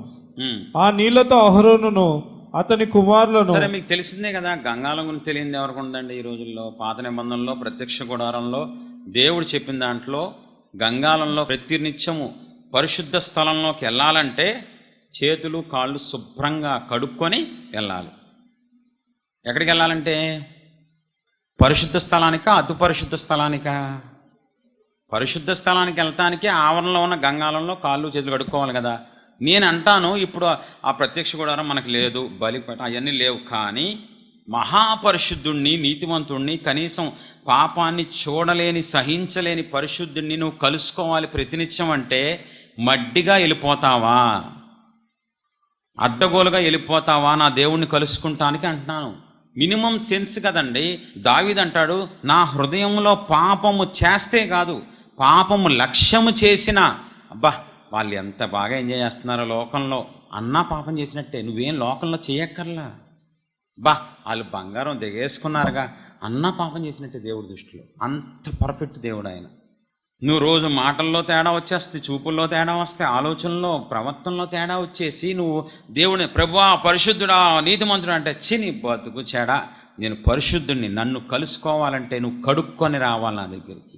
ఈ రోజుల్లో ఎవరు ప్రతిరోజు 24 గంటలు చేసిన ప్రతి పాపాన్ని, ప్రతి పొరపాటుని, ప్రతి తప్పిదాన్ని గుర్తు చేసుకొని ఒప్పుకొని అప్పుడు పరిశుద్ధుడా పరిశుద్ధుడా నీతిమంతుడా అని ప్రార్థన మొదలు పెడుతున్నారు చెప్పండి. ఒకసారి యోబు గ్రంథం చూడండి, షాక్ అవుతారు మీరు. యోబు 1:5 చదవండి. బైబిల్లో అన్నీ దాచిపెట్టారు, అన్నీ రాసిపెట్టారు, కానీ మనమే అర్థం చేసుకోవటంలో తేడా అండి. వారి వారి విందు దినములు పూర్తి కాగా యోబు తన కుమారులు పాపము చేశారేమో, తమ హృదయంలో దేవుని దూషించరేమో అని వారిని పిలువనంపించి. ఇక్కడ చూడండి, యోబు మంచి భక్తుడు, దేవుని యందు భయభక్తులు కలిగిన వాడు. యోబు తెల్లవారుజామున ప్రతి నిత్యము ఇలాగూ చేసిన ఉంటుంది. నిత్యము పొద్దున్న ఏం చేస్తారంట యోబు? ఫస్ట్ నా పిల్లలు ఏమైనా పాపం చేశారేమో, నా దేవుణ్ణి దూషించారేమో, ఒకవేళ లోపల ఏమన్నా దేవుణ్ణి, మహాదేవుణ్ణి ఈరోజు పోషిస్తూ బ్రతికిస్తున్న రక్షకుని ఏమైనా తప్పుగా మాట్లాడారేమో అని వాళ్ళ నిమిత్తము దిద్దుబాటు చేసి, దహన బలి అన్నా దిద్దుబాటు అన్నా అంతా ఒకటే కదండి.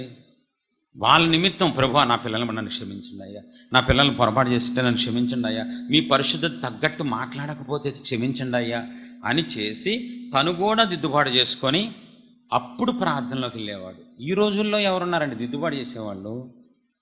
దాంట్లో ఏముంది, చేసుకున్నాం డైరెక్ట్గా. ప్రభువా మహోన్నతుడా మీకు తెలుసు కదా నాకేం కావాలో, నాకు తెలుసు కదా నీకేం కావాలో. ఏం ప్రార్థనలు, ఏం భక్తి, ఏం క్రైస్తవ్యం, ఎటు వెళ్ళిపోతుందండి? ఒప్పుకోలేకుండా, కడగబడకుండా దేవుణ్ణి ఎలా సమీపిస్తాం, కడగబడకుండా దేవుణ్ణి ఎలా హత్తుకుంటాం, కడగబడకుండా దేవుని దర్శనాన్ని ఎలా చూడగలం? మన అంతరంగం చెడిపోయింది, మనం పూర్తిగా పాడైపోయాం. ఎంత దేవుళ్ళో ఉన్నా మరి నిజంగా దేవుళ్ళో ఉంటే మరి నీతిమంతులుగా ఉండాలిగా, మనం పరిశుద్ధులుగా జీవించాలి కదా. ఇంకా మనం అంత పరిపూర్ణతలోకి వెళ్ళలేదు కాబట్టి పాపక్షమాపణ అయిన తర్వాత కూడా ప్రతి ఒక్కరు సేవకులైనా విశ్వాసులైనా ప్రతిరోజు దిద్దుబాటు చేసుకోవాలి. అందుకని దేవుడు ముందుగానే రాయించి పెట్టారు, నీకు దిద్దుబాటు అసహ్యం. నీకు ఇష్టం ఉండదు ఒప్పుకోవటం, నీకు తప్పులు గుర్తు చేసుకోవడం నీకు ఇష్టం ఉండదు, తప్పులు చూపించడం ఇష్టం ఉండదు, తప్పులు గుర్తు చేసుకోమని ఇష్టం ఉండదు. అలాంటి వాళ్ళు నిలవలేరు. మనం పోరాడేది ఎవరితో? అంధకార శక్తులతో. మన నిత్యము పోరాడేది సాతానుగాడితో, దురాత్మలతో. ఏ స్థలం ఎలాంటిదో తెలియదు, ఏ మనిషి ఎలాంటివాడో తెలియదు, మన మాటల్లో దోషం ఉండొచ్చు. ఈ లోకమంతా దుష్టుని యందు ఉందని బైబిల్లో కొత్త నిబంధనలో ఉందండి. లోకమంతా దుష్టుని యందు ఉంది. మనం తిరిగే ప్రదేశాల్లో ఏముందో, మనుషుల దగ్గరికి వెళ్ళినప్పుడు వాళ్ళలోంచి ఏమైనా స్పిరిట్ మనకి అటాక్ అవ్వచ్చు, ఏదైనా జరగచ్చు. అప్పుడు ఏం చేయాలి? ప్రభువా నేను వాళ్ళతో మాట్లాడటం వల్ల నాలో వచ్చిన దురాత్మ ఏసే రక్తంలో విరగొట్టండి, ఆ ప్రదేశానికి వెళ్ళటం వల్ల, అక్కడ చూడటం వల్ల, ముట్టుకోవటం వల్ల అని అంతా చాలా జాగ్రత్తగా దిద్దుబాటు చేసుకొని క్లీన్ చేసుకొని అప్పుడు పరిశుద్ధుడిని కలుసుకుంటే, అబ్బా నా బిడ్డరా, నువ్వు నన్ను గౌరవిస్తున్నావు, నన్ను ఘనపరుస్తున్నావురా అని దేవుడు మనల్ని బట్టి ఆనందించి చెప్పు నీకేం కావాలి. అది కదా ప్రొసీజరు. ఈరోజు గద్దింపుని అసహించుకుంటున్నారు ప్రజలు, సేవకుల విశ్వాసులు దిద్దుబాటును అసహించుకుంటున్నారు సేవకుల విశ్వాసం. ఈ 2 బోధలు నువ్వు గనక అసహించుకుంటే దేవుణ్ణే నువ్వు అసహించుకున్న దాంతో సమానం. ఒకవేళ ఈ రెండింటిని నువ్వు ఇష్టపడుతున్నావా, నన్ను గద్దించే వాళ్ళు కావాలి దైవజనుడా, రోజు దిద్దుబాటు చేసుకుంటాను ప్రతి క్షణం, అమ్మో ఎక్కడ పడిపోయి నాకేం తెలుసు, నేనేమో అంత పర్ఫెక్ట్ కాదు, అన్ని 613 ఆజ్ఞలు ఉన్నాయండి, ఒకటి నువ్వు 2-3 మానేసి నేను అన్ని పర్ఫెక్ట్ అంటే చేయకూడనే ఉన్నాయి, చేయాల్సిన ఉన్నాయి. ఈ మాట చాలా ఆశ్చర్యంగా ఉంటుంది నాకు. దేవుడు మనల్ని శాశ్వతమైన ప్రేమతో ప్రేమించారు. ఎంతమంది ఒప్పుకుంటారు? ఇది అందరూ ఒప్పుకుంటారు, చిన్నపిల్లలు కూడా, ఎల్కేజీ పిల్లలు. ఇప్పుడు చెప్పండి, మనం ఏ ప్రేమతో ప్రేమించాలి దేవుణ్ణి? మనం కూడా దేవుణ్ణి శాశ్వతమైన ప్రేమతో ప్రేమించాలని పౌలు హెచ్చరిస్తున్నాడు పత్రికలో. మనం కూడా ఏ ప్రేమ అయితే దేవుడు ఇస్తున్నారో ఆ ప్రేమనే దేవుడు ఆశిస్తున్నారు. అమ్మో అది చాలా భయంకరమైంది, చాలా కష్టతరమైందండి. దేవుణ్ణి శాశ్వతమైన ప్రేమతో ప్రేమించాలంట. లోక ప్రేమతో ప్రేమిస్తే దేవుడు చిపో పనికి మాలోడు అంటారంట. అంటే ఇప్పుడు పర్ఫెక్ట్ శాశ్వతమైన ప్రేమ అంటే చాలా పర్ఫెక్ట్. 3 రోజులు తెల్లవారుజామున ప్రభో అంటూ 4 రోజులు ఎలా పొద్దునే లేవుతారు, రోజు పొద్దున లేవుతారా? మీలో నిజంగా లాస్ట్ ఇయర్ అంతా జనవరి 1 నుంచి డిసెంబర్ 31 దాకా ఒక్కరోజు కూడా తెల్లవారుజామున ప్రార్థన మేము మానలేదు అన్నోళ్ళు చేతులు ఎత్తండి. ఒక్కరోజు కూడా మిస్ అవ్వలేదు. మీకు తెలియదండి, మేము రాత్రిపూట మీటింగ్కి వెళ్తాం, పగలపూట ఎక్కడికి వెళ్ళిపో, మధ్యాహ్నం పూట గోల వదిలిపోతుంది. నిన్న గృహకూటం పెట్టాం. మా మినిస్ట్రీ మెంబర్ విజయవాడలో గుణదల దగ్గర 80 సంవత్సరాల క్రైస్తవుడు, 80 ఇయర్స్ ఆయన చెప్తున్నాడు, పాస్టర్ గారు ఎన్నింటి పడుకున్నా 4 లేకుండా మాత్రం ఉండండి. నా హృదయం ఉప్పొంగిపోయింది. ఎన్నింటికి పడుకున్నా మధ్యరాత్రి 1 గంట అయినా తెల్లవారు 4 గంటలకి మొదట గడియ నా దేవుడికి ఇవ్వకుండా నేను ఉండలేనండి. అది కదా ప్రేమ అంటే.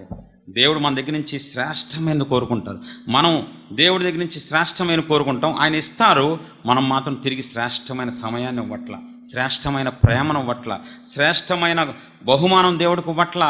దేవుడు దుఃఖపడుతున్నారు. మలాకీ గ్రంథం, అరే ఏంట్రా ఇది, మీ అధికారులకి ఇస్తే మీరు మీ అధికారులు అంగీకరిస్తారా? నాకేంట్రా, కుళ్ళిపోయిన వస్తువులు ఇస్తారా, పాడైపోయిన జంతువులను ఇస్తారా, బలిస్తారా? ఆయన ఏడుస్తున్నారు. దేవుడు పరిశుద్ధాత్మ దేవుడు నీలో ఉండి తెల్లవారుజామున లేపుతున్నారు. సమూయేలు, చిత్తం మీతో మాట్లాడాలయ్యా, మీలో ఎంతోమందితో తెల్లవారుజామున దేవుడు మాట్లాడాలని, మిమ్మల్ని బాగు చేయాలని ఆశపడితే తెల్లవారుజామున కాలుతో కొట్టారు కదా దేవుడిని. వెళ్ళరా పద్దాక లేపుతో పొద్దున్న నీ పని పాటలేదు, నువ్వు దేవుడు అయ్యా, నీకు నిద్ర ఉండదు ఏముండదో, నీ కుటుంబం ఉండదు ఏముండదు. నిజమే, మరి ఆయన పెళ్లి చేసుకోకుండా మనకి పెళ్ళి ఇచ్చారు కదా, మరి అలాంటి ఆయన కొట్టాలి, మనం కాలుతో కొట్టి వెళ్ళిపోమనాలి. వెళ్ళిపోమన్నా ఆయన వెళ్ళరండి. ఆయన విమోచన దినం వరకు ఆయన మన యందు ముద్రించబడి ఉన్నారు. నువ్వు కొట్టినా, చీ అన్నా, పోరా అన్నా, నా బిడ్డ అంటమే ఆయనకి తెలుసు తప్ప ఇంకో రెండో తెలియదండి నా దేవునికి. అదే శాశ్వతమైన ప్రేమ అండి, అదే శాశ్వతమైన ప్రేమ. నేను ముగిస్తున్నాను. మన మధ్యలో ప్రెసిడెంట్ గారు వచ్చారు, చాలా సంతోషంగా ఉంది. అయ్యగారు వచ్చి చిన్న ప్రార్థన చేస్తే మనం ముగించుకుందాం వాక్యం. దయచేసి అందరూ కూడా తలలు వంచుదాం, ప్రార్థన చేసుకుందాం. దైవజన ముఖాంతరంలో నుంచి దేవుడు మనతో మాట్లాడిన మాటల కొరకై మనమందరం కూడా మన హృదయాంతరంలో తరచి దేవుని సన్నిధానంలో ఒప్పుకుందాం. అతిక్రమం దాచిపెట్టువాడు వర్ధిల్లుడు, కానీ వాటిని ఒప్పుకొని విడిచిపెట్టువాడు కనికరం. అవును నాయన ప్రభా, మా దోషములను క్షమించని నాయన. దేవుని సన్నిధానంలో వేకువనే నిన్ను వెతుకుతాను నాయన. ప్రతిదినము నీ సన్నిధానంలో ప్రార్థించుకుంటాము నాయన. ప్రతిదినము కడగబడే అనుభవం మాకు కావాలి నాయన. మీరు నన్ను కడగండి నాయన. మీరు కడగకపోతే పాలు లేదని మీరు చెప్పారు నాయన. అవును తండ్రి, నీకు స్తోత్రాలు స్తోత్రాలు స్తోత్రాలు. అవును నాయన, మా జీవితాల్లో ప్రతిదినము మమ్మల్ని మేము కడుగుకొనవలసినదే, ఒకరి పాపములో ఒకరు ఒప్పుకొనవలసినదే. నీ సన్నిధానంలో సాగిలపడుచున్నాము నాయన, నీకు స్తోత్రములు నాయన. అవును తండ్రి. మమ్మల్ని కడగండి స్వామి, కడగండి నాయన, కడగండి నాయన. అవిధేయతలు తొలగించండి నాయన. పరిశుద్ధత మాకు కావాలి నాయన. ఈ వాక్యపు వెలుగులో నాయన మా జీవితాలు క్రమపరచబడాలి నాయన, సరిదిద్దబడాలి నాయన. ఈరోజు దైవజనుల ద్వారా మమ్మల్ని హెచ్చరించారు, మమ్మల్ని దర్శించారు, మమ్మల్ని పలకరించారు, మమ్మల్ని గద్దించారు, మమ్మల్ని క్రమపరుస్తున్నందుకని స్తోత్రాలు స్వామి. ఎప్పుడైతే మేము ఒప్పుకుంటామో, ఎప్పుడైతే మేము సరి చేసుకుంటామో, ఎప్పుడైతే మా జీవితాల నడతలను శుద్ధి చేసుకుంటామో, శాపాన్ని ఆశీర్వాదకరంగా మారుస్తానని చెప్పారు నాయన. అనేక మందికి నాయన ఆశీర్వాదకరంగా మారుస్తానని చెప్పారు. అవును తండ్రి, ఈ పగటి కాల సమలో నాయన నీ సన్నిధానాలకు వచ్చిన ప్రతి బిడ్డ మమ్మల్ని అందరి మీ చేతులకు అప్పగించుకుంటున్నాం స్వామి.